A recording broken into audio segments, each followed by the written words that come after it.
Since nababanggit po natin itong NVE that stands for Nihilistic Violent Extremism. Sir, para sa simpleng mamamayan, ano po ba ang ibig sabihin nito at ano po ito? Sige, diba napaka-lalim ng term no? Napakahirap sa mga simpleng mamamayan maintindihan. Maski kami nga medyo may konting debate pa kami, no? Pero ang halaga dyan, may termino na at kinikilala natin na may problema. Pero kung gusto mo maintindihan, huwag siguro natin gamitin yung term, no? Dahil sa ngayon, naghahanap pa talaga tayo ng magandang term. Tingnan na lang natin kung ano yung gawain mismo. At yung gawain na to ay pag-abuso, no? O pag-exploit sa mga kabataan or maski sa mga young adult upang gumawa ng sabi-sabing kasamaan. Ano yung mga kasama na to? Minsan nag-uumpisa lang sa mga minor crimes tulad ng breaking and entering na sinabi kahapon.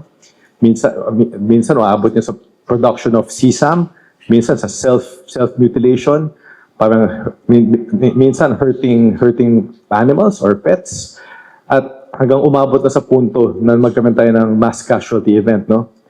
At nangyayari dito, ginagamit nila yung internet upang pagsamantalaan at biktimin ang mga kabataan na vulnerable, no? Ginagamit ang kanilang vulnerabilities at ang pangangailangan nila para magkaroon ng kaibigan. At kung nandun sila sa punto na yun, ginagamit ang kanilang pangangailangan na ma-maintain yung mga pagkakaibigan na yan para paggawa sa kanila yung mga iba-ibang masamang bagay na binanggit namin kanina.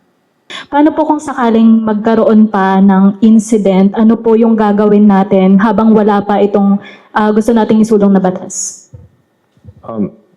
Nabanggit ko kanina that DOJ, as a regular member of the Anti-Terrorism Council, will, in coordination with other members of the ATC, will come up with recommendations on how we can deal with NVE in the interim. And siyempre, ayoko naman pangunahan, no? Call pa rin ng ATC yan pag ultimately adopt nila yung recommendation.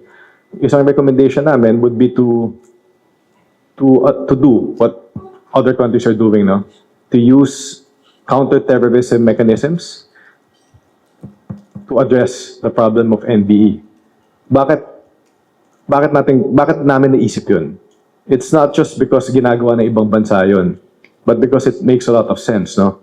First of all, yung counter-terrorism mechanisms natin, yun sa ATC, kadalasan interagency na yan. At hindi lang yan law enforcement, hindi lang yan military. Nandiyan din ang DSWD, nandiyan din ang DepEd. So karamihan ng mga relevant agencies para sa NVE, pasok na.